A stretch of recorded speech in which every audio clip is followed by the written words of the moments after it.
Welcome to the Bloody Disgusting Network.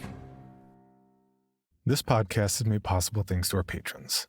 Please join me in welcoming and thanking new patrons: Oat Bunches, The Rains, Olivia Zaliski, Jason Webb, Amy Gonzalez, Helena Handbasket, Rachel Williams, Deborah Gergoli, Dark Tower 19, JCast07, and Summer Harris. As a special promotion until January 31st, 2022, all the names you just heard, including all new and returning patrons at any level, will get a creepy logo fridge magnet as a special gift. Just make sure to include your mailing address so I can get the rewards sent out in February. Besides the magnets, what other rewards do you get as part of Patreon? All our patrons get immediate access to all Sunday and Wednesday productions early and commercial free. The reward tiers go up from there to include instant access to over 500 Patreon exclusive stories and counting, not to mention the 4 new stories added every week. There's also logo merch tiers whose proceeds go to suicide prevention charity. And if you sign up for the yearly membership, you'll get 12 months for the price of 11 as a special thanks. Pretty good way to start 2022 if you ask me. To see how you can support the podcast and get rewarded, and for your rewards to have an impact on others, please check out the donation tiers at patreon.com/creepypod. Here we are. Welcome to 2022. A new year, and yes, you'll see a new outro. We have some updated information on the website, such as the main contact is no longer creepypod@gmail.com. It's now info@creepypod.com. Yep, just a shade under 5 years to actually use branded emails. So, please check out creepypod.com for any updates to contact info or the story submission process. We have a few new things that we're going to be trying out in 2022 that I hope you really like, but it's going to take a little while to get to those. So, enough of all this. No.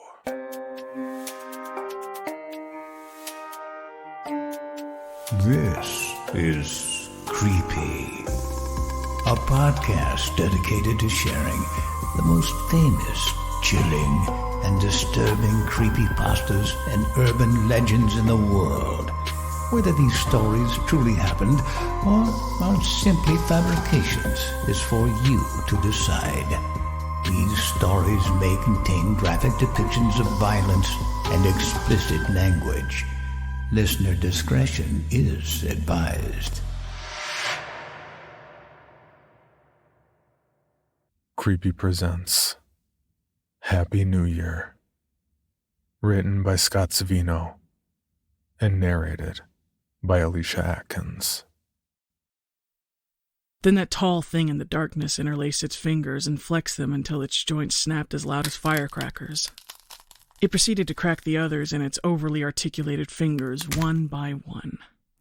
Shadows cast by an unknown source of light on the far wall seemed to show those hands like the legs of an impossible bony spider, wrapping itself delightfully around a fly caught in its web. My feet were gritty and frozen. That's how I found out it had taken my shoes. So many knuckles cracked and reverberated in the quiet cold, and my stomach churned into tighter and tighter knots with each explosion. 10 sickening pops. 15. 50. An impossible number of knuckles. I hadn't realized I was hyperventilating until the room pulsed, and the colors ran together like smears of acrylic paint. I was gulping fitfully at a breath that wouldn't stick, as the smears turned to candle wax and melted away. The room was monochromatic, and every color had been drained by the belly of the dark. Then the outlines of the basement began to melt away too, growing dimmer. The feeling of the cold on my wrist growing more dull and more numb as the room began to fade until there was no feelings at all. There was no room. I was somewhere else. I wasn't naked and shackled to a wall in my unfinished basement. Where had those shackles come from? Rashida and I didn't have anything like that down there. But it didn't matter because suddenly, that place was gone. Somewhere far away. I was safe and warm. A consciousness floating bodiless through space. I'd been down there for at least a few hours at this point. That's why, well, you know what happened. Yeah, I know. You need me to tell it for your records. For the trial. If there's going to be one this time. Nobody will believe me, and I guess it doesn't really matter. You know that, don't you? That nobody will believe this? Third time's the charm, though, I guess. Last time nobody caught me. This time you did. Next time you won't. I don't repeat mistakes. I take what I learned and try again. Boston was a New Year's Day baby. Not just born Friday, January 1st, 2020. He was the first baby born in the new year in Bradenville General, about a minute after midnight. Seems like a lifetime ago now. Imagine if you had everything you know now on that day. All that info. Do you think you could make use of it? Shit. I would have done what needed to be done a lot sooner than I did if I knew. It was actually a fight about who was going to be the one to carry him before we even knew that Boston was going to be his name. Rashida won that, of course. We found out I probably couldn't get pregnant later on. I was with that woman for 10 years, you know? We got married in 2015, a week after it was finally legal. We were talking about kids right from the end of that first year, probably. Maybe even before that. 9 or 10 years we talked about really starting our family, and there we were, finally doing it. Boston was a strange baby right from the beginning. Rashida could always get him to sleep, but at first, whenever I came within a foot of him, no matter how deep and sound his sleep had been, his eyes would just shoot open. That shocking shade of blue, little microcosms, like a whole world's worth of knowledge swirling around inside. Then he'd fucking scream his fucking head off.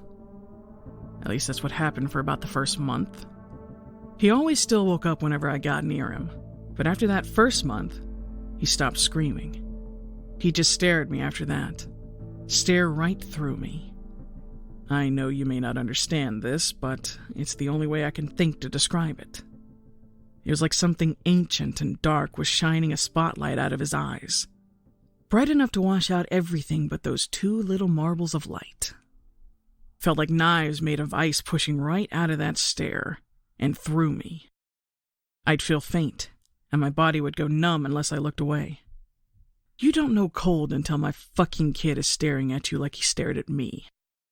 It was like staring at the endless vast knowledge of eternity, hanging impotent in the vast emptiness of space. I was insignificant to the universe, and that is why Boston saw me as a tool to foster his becoming. Of course, Rashida told me I was crazy. I think she was really worried, because everything about how she was to me began to change that night we laid staring up at the ceiling fan, and I told her about my fears. When he looks at you, you know, the way that he does, do you ever feel afraid? I asked her. I'm afraid about what the world's going to be like for him when he's grown. I'm afraid about things like, will he be happy? I'm afraid that, what if we're not enough? Is that what you mean? I turned to face her. The room was dark, but I could see that her eyes hadn't moved from the spot she was staring at on the ceiling. She had the blankets pulled up to her chin, and I knew underneath that her fingers would be interlaced across her stomach. It's funny how many little habits that don't seem to register about someone until they're gone. And then those things matter a great deal. She's only been gone a few hours now, but I've lost her twice, really. I've had time to think about things. No, that's not it, I whispered. I was scared to tell her about this. Of course I was scared. But there weren't ever secrets between us, so I knew that I had to say it and just see what she thought about it. So I told her about his eyes and how old they were and how much he scared me. I'm sorry, but Nora, what? Actually, what the fuck? Are you being funny? I told her about him waking up from dead sleep and just staring at me. She told me I was seeing things that weren't there. He was only 3 months old at the time. Couldn't think about nothing but taking naps and screaming for food. So I tried to show her. But trying to show her what that little fucker was doing was fucking impossible. He sabotaged me every fucking time, pretending to be asleep anytime she checked him with me. He only woke up like that when she wasn't around. Soon as I told her, other things started happening. Because of course they did. It was like I'd opened Pandora's box. As soon as Rashida thought I was losing it, he started playing his little games more and more. From the day we brought him home from the hospital, he always slept through the night. A night or two after I talked to Rashida about all this was the first time he woke up wailing in the middle of the night. The sound was deafening. It was like he wasn't screaming in his crib in the next room. It was like he was screaming right next to my head. I sat up, bolt straight, like I'd been jolted into action by electricity. Rashida was always such a light sleeper, complained about my snoring all the time. She hadn't moved.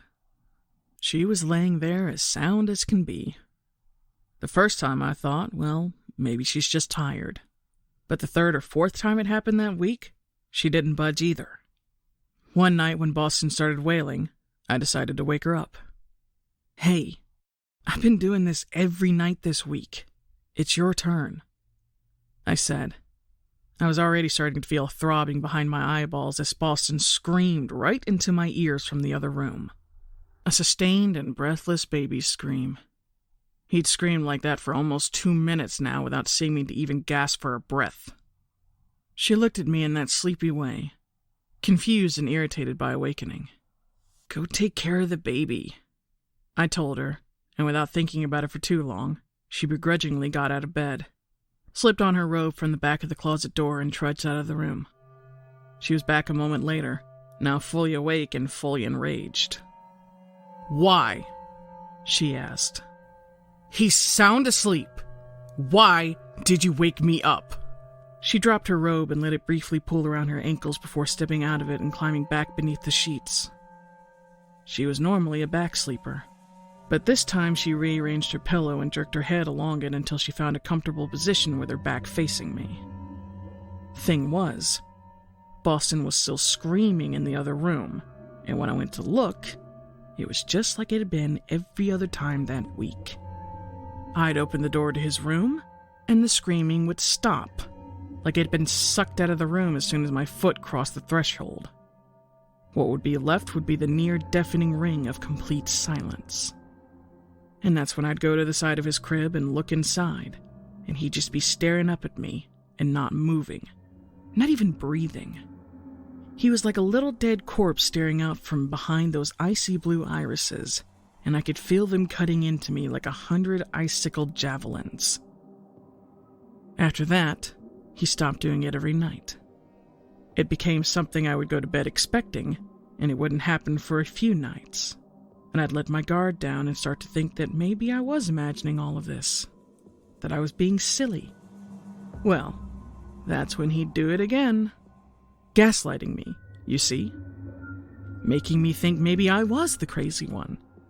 Sometimes a week of restful sleep, and sometimes just 2 or 3 days. This whole time he was waking up and screaming only for me. Rashida couldn't hear him, and that's why she'd slept through it all the nights before. The way we planned this out, I was working and Rashida was taking her maternity leave from the hospital. It was supposed to be a full 4 months instead of just the 12 weeks that were covered because she was using some of her PTO.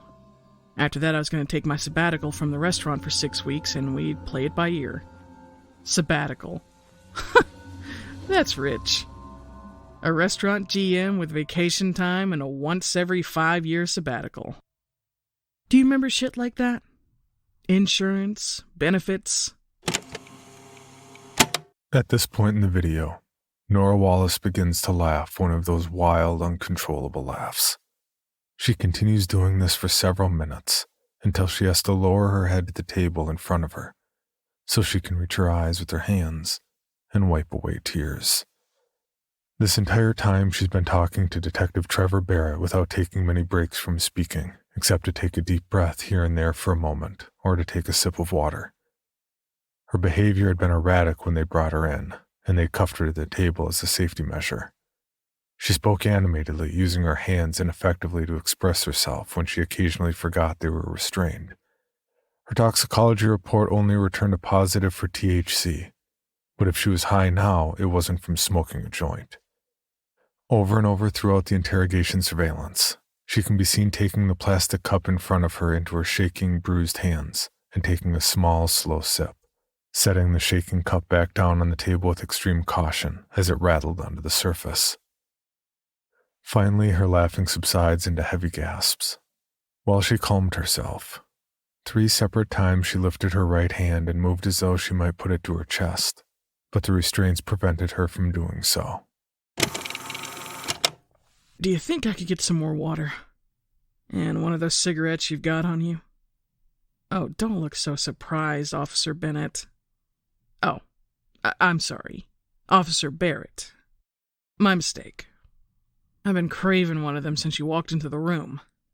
Smelled it on you. Do you think I could get one of them? Well, I mean, I'm sure that's just a thing they do on TV, and there's no smoking allowed in here. Make an exception. There's more of this fucking shit. I know I probably should have a lawyer here, but I don't because I know what's going to happen to me. I'm not going to be in this room for much longer. A lawyer would take too long to get here, and I gotta tell you what happened pretty fucking fast, you see? I'm getting off from this. That's what I think. And maybe I'm wrong. Maybe, like I said before, maybe things don't happen the way I think they will, and maybe there'll be a trial. If that happens instead, whether I've got a lawyer or not doesn't matter. They'll lock me up forever. Throw away the key. You can break a smoking rule for this. I'm sitting here making you famous. Because I'm telling you all of this. And all of this is the fucking truth. And I'll live with the consequences of it after nobody fucking believes that I'm not crazy. That's if I'm wrong, anyway. I don't think there's ever going to be a trial, if I'm honest with you. So can I have one? Thank you. Yeah, I can wait for you to get back with the water to light me up. All right. Thank you. So what happened next? Oh, I remember. Benefits. Cushy jobs. That's fucking rich now, isn't it? Like I said before, if you could go back with all the info you've got right now, right back to the beginning of this year, could you make use of it? When the shutdown happened, my restaurant switched to to-goes. Who's ordering a 5-star steak dinner, Officer Barrett?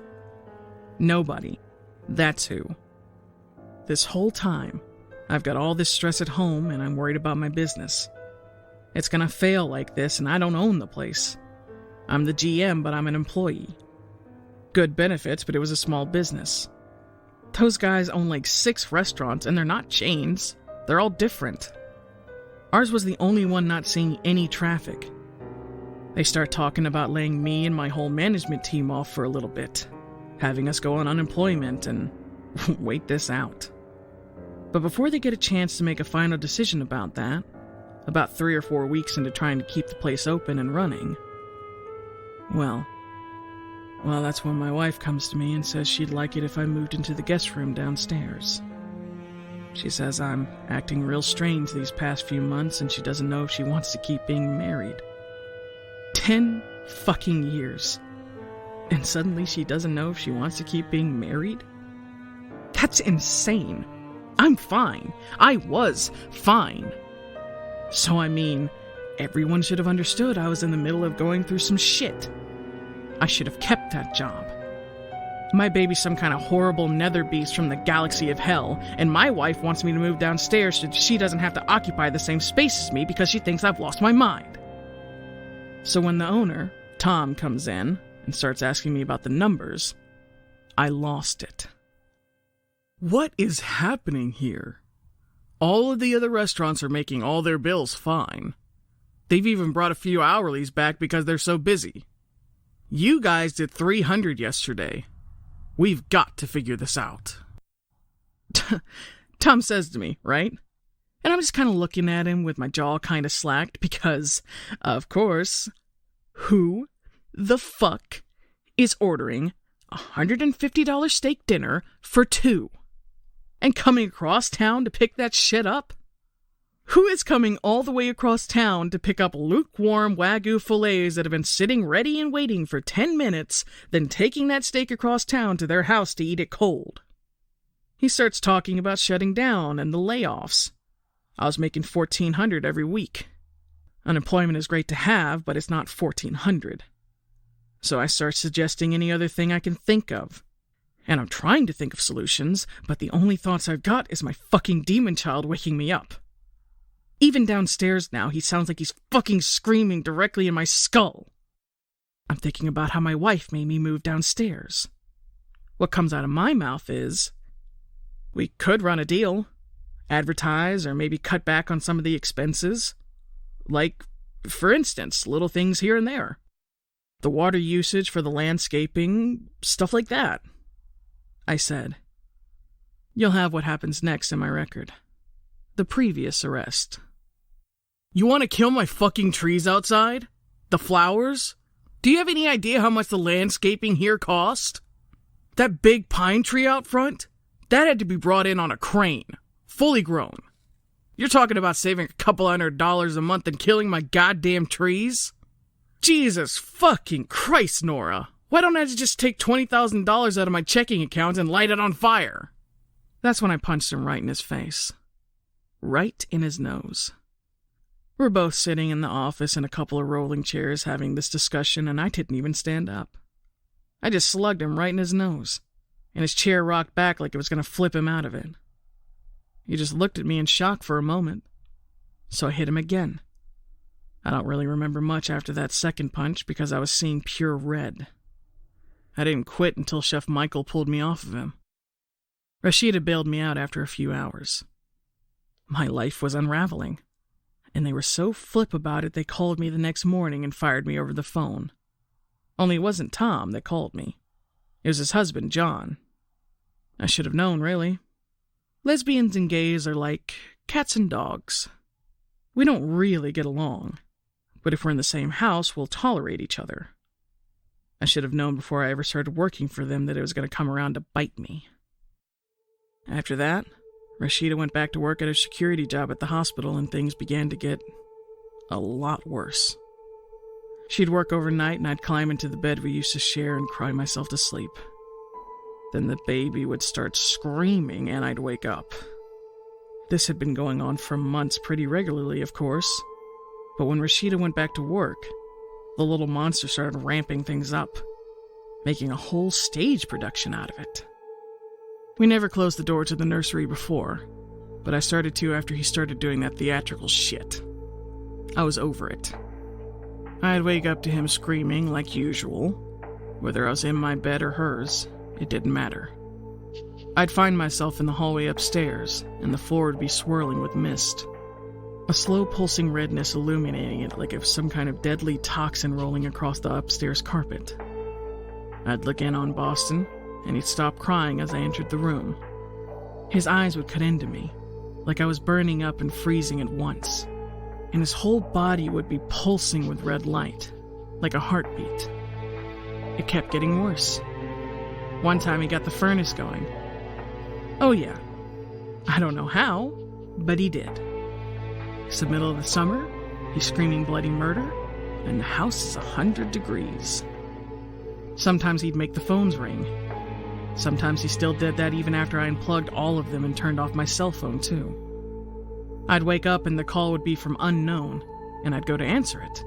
But as soon as I swiped accept, the screen would go right to black, because I'd left the phone off. That baby is the reason I've had such a bad year. My grandmother had an unfinished basement too, you know. That's how I knew you had to keep the dirt down there oiled. She used to do that. Keeps it from drying out and getting all dusty. You'll find Rashida down there if you guys haven't found her already. Northwest corner of the room. I didn't kill her. I found her. I just put her there after. She started taking Boston into the bedroom with her when she came in from her overnight shifts. I thought it was weird of her. She'd work a full 10, sometimes 12 hours and come home and take the baby into the bedroom with her at 7 a.m., knowing full well he should be waking up in an hour or two.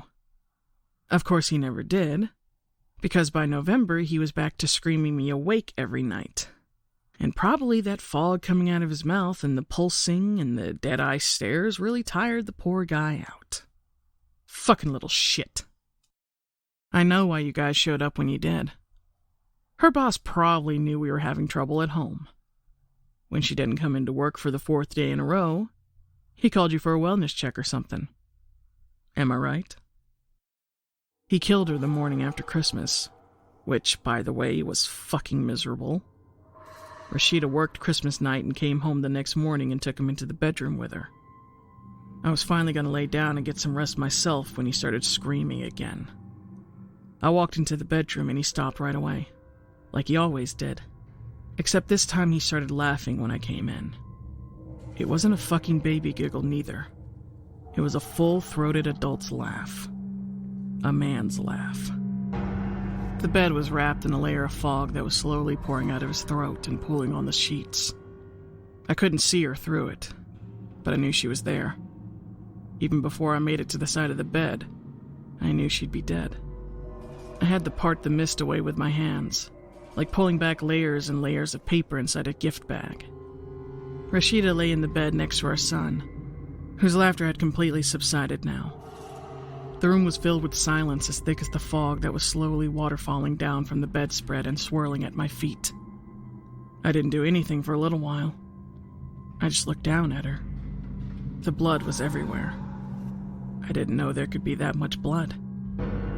The gash on her throat was so deep that you could see her windpipe. When you dig her up, you'll know it wasn't me. Baby's fingernails are sharp. He left a lot of marks on her. You'll be able to match that up. Took those little hands and just dug them right into her neck. But it doesn't matter anyway. It's all going to work out because I know what I did wrong, and I'm going to own up to it. I took her down to the cellar and buried her in the northwest corner. I had no idea what to do after that, so I just went back upstairs and stood there, looking at Boston as the mist swirled around him for a little while. Might have been 5 minutes, might have been an hour. Neither of us moved for a long time. Just stared at each other. The fog just kept pouring out of its mouth until the groaning started, and the hands came out. 2 fingers at first, long and spindly like a pair of black twigs growing out from him. Then a whole hand. Then a second one, both with too many fingers crawling out of him like a set of tarantulas. The mouth wasn't wide enough, so the hand settled on his face, one on his skull and one on his jaw, and started to pull the lips wider and wider apart. There was a sound like something ripping through soggy cardboard, a sickening wet noise. Those arms came out further and ripped the rest of Boston's head completely off, and that thing started to climb out of the hole. Impossibly large. The arms, then a head, then a torso, squeezing itself out of the baby like toothpaste from a tube. A little tube with arms and legs and no head. Boston's jaw was completely disarticulated and laying on his tiny chest. It was still hanging on by the skin of his neck as it continued to rise and fall. It was a dark shape with no defined features. When it had gotten itself out from what was left of the child completely, it filled the space between the ceiling and the floor, so tall it had to slope its head. That's when I snapped out of it. I ran at it. I went to hit it, to kill it. That's why my knuckles are all bloody. But I don't remember hitting it at all. I must have. All I remember is waking up in the basement and chained to the wall. But that chain didn't belong there. There was nothing like that down in our basement. I remember I saw it down there in the dark just before you all came in and rescued me. It is worth noting at this time that this was not, in fact, the way the police found Nora at 9:23 p.m. on December 31st, 2021. Police had been called to perform a wellness check, and when nobody answered the door, they began to do a cursory inspection of the perimeter of the property before leaving and returning to do a second visit the following morning. Nora Wallace was seen, unclearly, a shadow moving through a mist of red fog through a basement window. The officer who spotted her claimed that the fog seemed to be pouring out of her mouth as she moved in the darkness. She was found tamping the upturned earth down above where she'd buried her wife. When Rashida Brown was exhumed, it was determined that she had begun decomposing several days earlier in a secondary location. The soil surrounding her body reflected very little of this decomposition, suggesting that she had only been buried in the basement for a few hours, a day at most. The child, Boston Wayne Brown Wallace, has not been found. It's almost midnight now. If you had it all to do again, Officer Barrett, the whole year, would you do it? Take everything you knew about 2021 back with you and start over? Would you do it? I thought so. Me too. Third time's a charm, I guess. Is it midnight yet? Nora Wallace stops suddenly. A shocked look crosses her face and she begins to smile. She slowly lays her head down on the table and her mouth yawns open. A red mist begins pouring out from her, and like a cautious animal, it slowly moves around the room until the floor is pooling with fog. The red light seems to pulse from her chest, seems to pulse through the fog as though it's something that has come to life. Officer Barrett looks terrified, but he can't take his eyes away from her, and he can't move. The fog reaches the table and slowly covers Nora. Every officer watching this through the two-way glass is understandably shocked, and nobody moves until finally, someone does. He moves so quickly. It's as though he's been spurred into action by the starting gun of a race. He throws the door of the interrogation room open, and the fog drifts slowly out. When it's cleared, Nora Wallace is gone. The shackles that bound her to the table lay empty. The tape ends.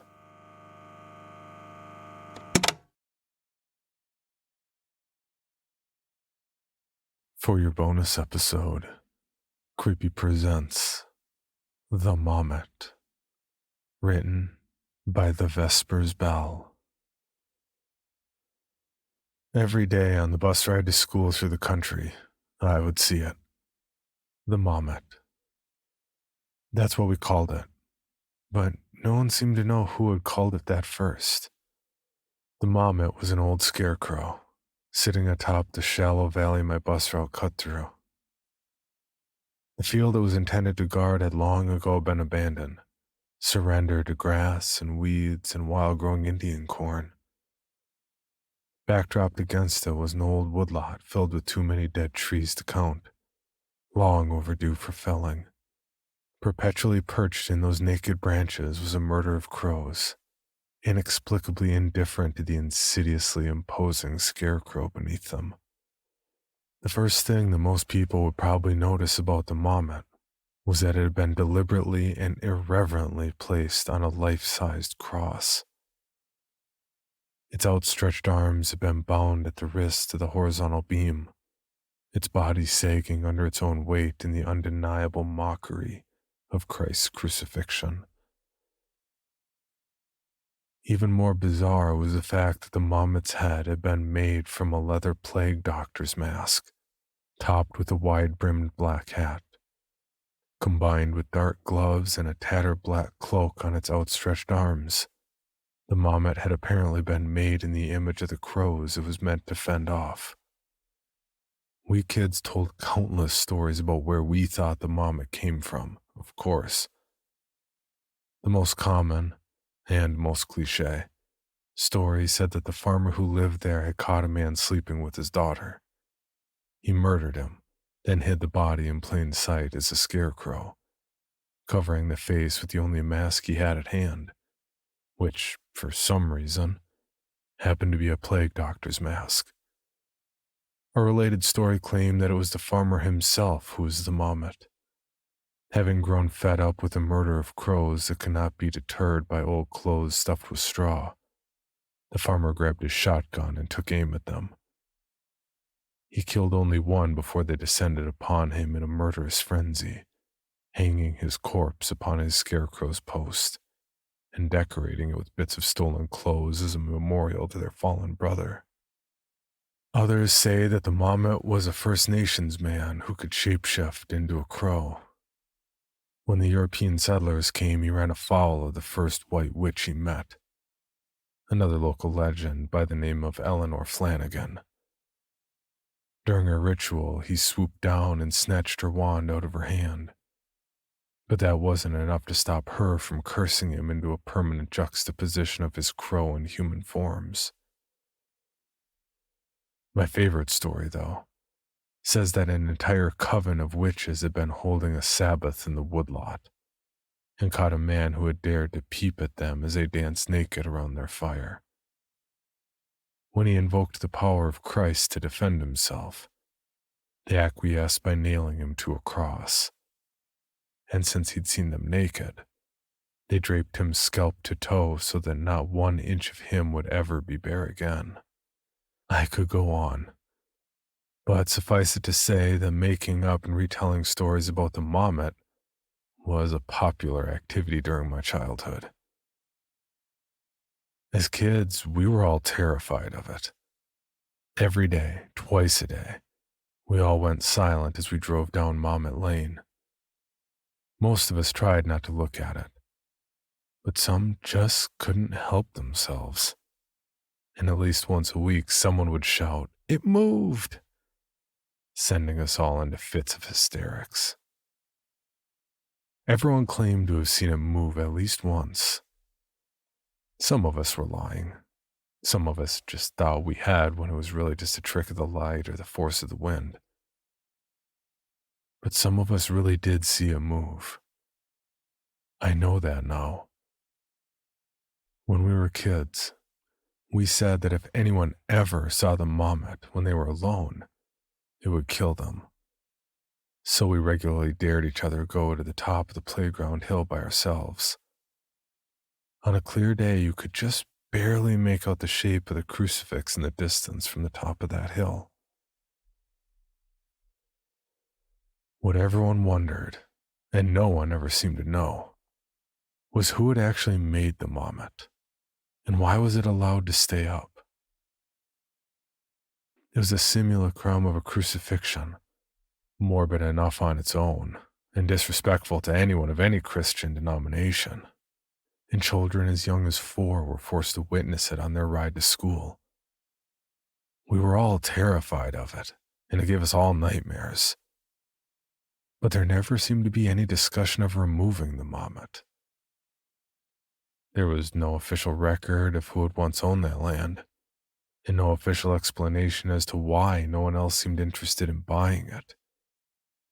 Surely the township, if not the county, had the authority to remove it. And even if they technically didn't, who would object to the removal of an eyesore from an abandoned farm? My parents didn't see it that way, though. When I brought up the issue with them, they dismissed it as juvenile. All the stories and rituals around the Mamet were just normal, silly games that children played, and the Mamet itself was harmless. It was a landmark, even. After all, what would we call Mamet Lane if there was no Mamet?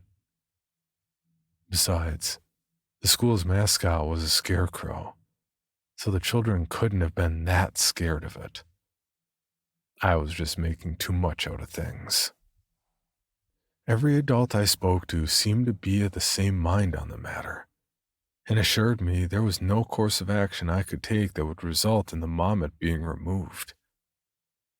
So, I kept riding past it on the bus, falling silent each time, doing my best not to look at it. Sometimes I did, of course. It couldn't be helped. But I, and seemingly I alone, was the only child who never saw it move. Eventually, I graduated 8th grade. Please hold your accolades. And from there attended the high school in town. Their mascot was the Periwinkle Pine Porcupine, which, as far as I was concerned, was a marked improvement over a scarecrow. I never had to drive down Mamet Lane or see the Mamet again. But As the years passed, I thought about the Marmot less and less. And one night, while leaving a friend's house, Marmot Lane happened to be the shortest way home. By then, my fear of the Marmot had largely subsided.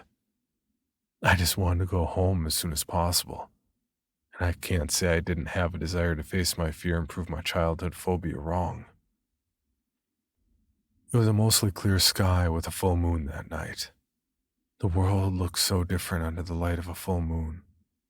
Familiar and alien at the same time, like some kind of nocturnal fairy country. A world that you don't quite belong in. As I drove past the abandoned field, I slowed down, turning my head to the right to look at the Marmot for the first time in years. I don't think I'd ever seen it after dark before. Sure, there was the occasional school play held after hours, but if there had ever been one during a full moon, I had deliberately avoided looking at the Marmot on the ride home. Now, though, I deliberately looked straight at it and saw that it hadn't changed one bit. Its cloaked form fluttered slightly in the night breeze, moonlight glinting slightly off the glass of its eyes. Its cross itself a miracle for never having collapsed. It was creepy, sure, but harmless. I let out a sigh of relief and was just about to turn my head back to the road when I saw it tip its hat and nod at me. I screamed, slammed on the brakes, and craned my neck, desperate to confirm if what I had seen was real. I saw that its hat was on its head and its arm nailed to the cross, with no indication that it had ever moved. I stared at it, barely blinking, waiting for it to move again. When it didn't, I got out of my car and squinted at it from the edge of the road, staring for several minutes at the very least. But it still didn't move. At this point, a rational person would have accepted that they'd imagined it, gotten back in their vehicle and headed home. But something in me snapped at that moment. That thing had tormented me since I was a child, and I wasn't going to put up with it anymore. If no one else was going to take it down, then I'd do it myself. I didn't care if I got charged with vandalism or trespassing. I didn't care if people thought I was crazy. I just wanted that thing gone. I threw open my trunk and rifled through my emergency kit and some leftover camping supplies for a hatchet and a lighter. If I couldn't cut it down, I'd burn it down. With the hatchet in my hand and the lighter in my pocket, I marched across the field and up the valley of ripe Indian corn, my heart pounding in my ears as the Marmot impassively gazed down at me all the while. I refused to take my eyes off it, my hand poised to swing the hatchet defensively should the need arise. By the time I was standing right in front of it, it still hadn't moved again, and I had calmed down enough to reconsider what I was doing. It's just a Halloween decoration that no one ever took down, I said to myself, shaking my head at the ridiculousness of it all. Before heading back, I paused to take a good look at the obscene straw man, since I'd likely never be that close to it again. I considered taking out my phone and taking some photos, but thought better of it. I wasn't technically supposed to be there after all. The Marmot was tall, but still within the range of normal for a man, about 6.5 feet. The body was also very man-like in shape, more so than should have ever been possible for old clothes stuffed with straw. It was easy to understand why most stories about the Marmot said it had been made from a corpse. As I continued my inspection, I noticed that its cloak, mask, and hat were all in fairly decent condition. Far too decent condition for items that have been neglected outside for decades. The glass of the mask's eyes were unshattered. All the rivets along the length of the beak were still in place. And the leather was so fine it could have been used to make a pair of dress shoes. The hat was likewise in near mint condition, and the tatters in the cloak, which had been obvious from the road, now appeared to be merely decorative. Most distinctly, though, was the deep black coloring of all of them.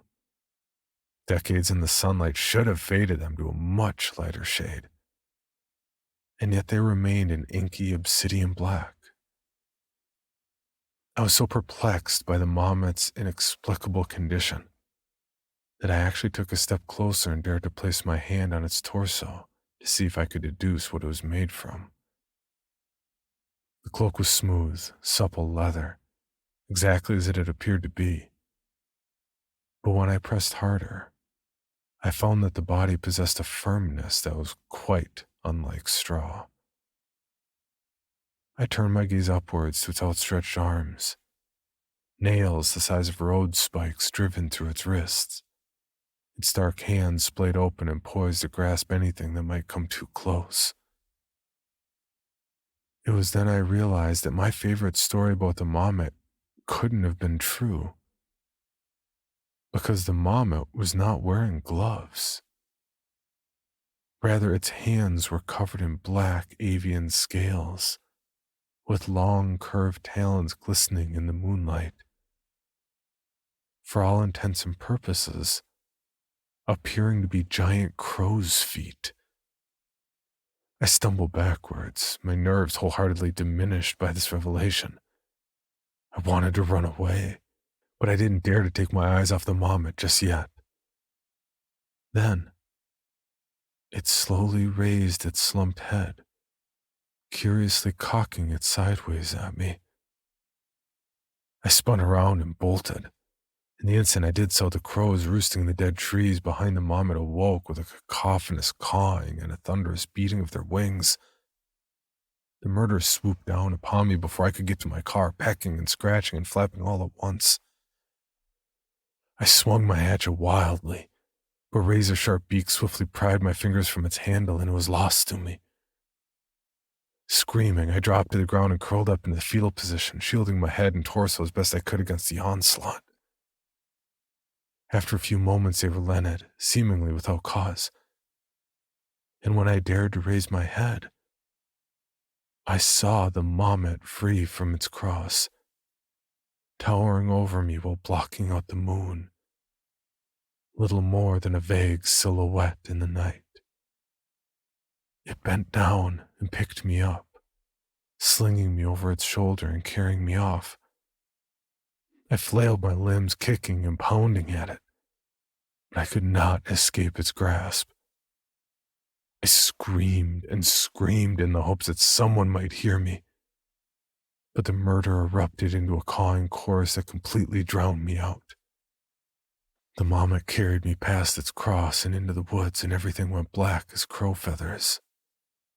When I regained sight, or consciousness, I'm not sure which, I was deep within the woodlot and tied to the trunk of a dead tree.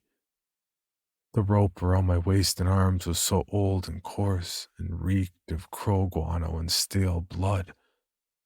I looked up, and in the dappled moonlight I saw the murder of crows perched all around me.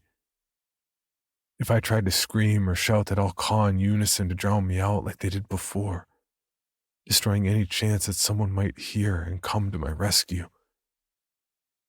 I looked down, and I saw that the tree was encircled by scarecrow posts fashioned from fallen branches and spools of twine.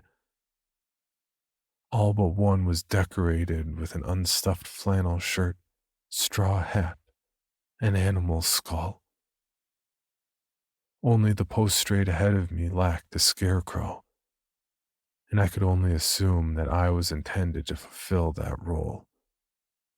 I briefly wondered why I hadn't just been killed straight away, but the perverse reverence of the setup that surrounded me made it clear my death was intended to be highly ritualistic. I looked around for the Mamet, but it was not to be found. Perhaps it had been compelled to return to its cross before someone noticed its absence. The ground by my feet was littered with various animal bones, dead leaves, and gnawed cobs of corn. I had no idea if it intended to come back to murder me, or if I was just meant to slowly die of thirst. but I knew that I couldn't squander whatever time I had. Though my arms were tightly bound to my sides by the rope, I was able to move my hands enough to reach into my pockets. To my relief, I found that both my keys and the lighter were still there. With one hand, I very carefully pulled out my key ring and flipped open the small pocket knife I kept on it. Then, I started sawing at the rope from the bottom up. It was slow going, and I was constantly glancing up at the murder of crows overhead to see if they'd interfere. Crows are smart, but fortunately, those crows weren't smart enough to realize what I was doing. Thread by thread, the rope began to fray, and eventually, it was weak enough for me to snap it by brute force alone. That's when the crows went crazy. Shrieking loudly, they descended upon me in a mad frenzy. Ducking, I dropped to the ground and rolled to the boundary of the ritualistic circle. Whipping out the lighter, I set fire to the first flannel shirt I could. Fortunately, it was dry and caught flame quickly. The crow's cause immediately changed from aggressive to a mix of caution and anger, but none of them dared to get too close to the blaze. I grabbed the post by its base and pulled it upward as hard as I could, freeing it from the earth it had been embedded in for God knows how long. I then ran around the circle, setting each of the other posts on fire, starting with the one that had been intended for me. The crows were in a pandemonium now, but despite the ruckus, I could hear a large creature crashing through the brush towards me. It was the marmot, of course.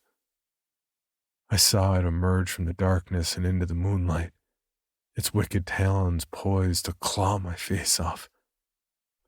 I didn't give it a chance, though. I swung the burning branch I was holding as hard as I could and struck it across the head, knocking it to the ground and sending its mask flying into the sacrificial circle. What I saw was an ashen, wizened, hairless human head with beady black eyes and the broken remnants of a beak where its nose and mouth should have been. Shaking its head in pain and disorientation, it looked up at me as I stood firmly with the burning weapon in my hands, as though trying to assess my threat level and importance. It then looked over at the rest of the burning scarecrows, and with only a moment's hesitation, sprinted off to douse the flames. I ran off in the opposite direction, out of the woodlot and across the field and back to my car. I abandoned the scarecrow on the side of the road and sped out of there at over 150 kilometers an hour, constantly checking my rearview mirror for any signs of a pursuing werecrow. But the marmot didn't follow me. I got home without incident, and that was technically the end of it. I followed the local news to see if there was anything about the marmot going missing or a fire in its woodlot, but there was nothing. As far as I know, no one ever found the burnt scarecrow I left by the road. I can only assume the marmot collected it itself. I've given a lot of thought on whether or not to tell someone about what happened, and I don't think I'm going to. The marmot is dangerous, yes, but it's managed to avoid getting found out for this long. Even if I could convince the relevant authorities to go out and investigate it, I have a sinking suspicion that they wouldn't find anything out of the ordinary, or that if they did, they wouldn't admit it, or be able to remember it. I still don't know exactly what the marmot is, or what it's capable of, but I know it will always be looking out over Marmot Lane. I took another drive out there last week, this time in broad daylight with my doors locked and the biggest axe I could find propped up in my passenger seat. I looked out my window and saw it at the top of the valley, exactly where it had always been, its mask back on and in perfect condition. There was nothing to indicate that it had ever moved, or that there had ever been a fire in the woods behind it. I could have almost convinced myself that the entire incident had never happened at all, had the Mamet not once again tipped its hat and nodded at me as I drove past. For more information on this podcast, including how to submit your own story for consideration, please visit creepypod.com. You can also follow us at CreepyPod on social media and YouTube. All stories told on this podcast are done so through Creative Commons Share-alike licensing or with written consent from the authors. No portion of this podcast may be rebroadcast or otherwise distributed without the express written consent of the Creepy Podcast production team and the story's author.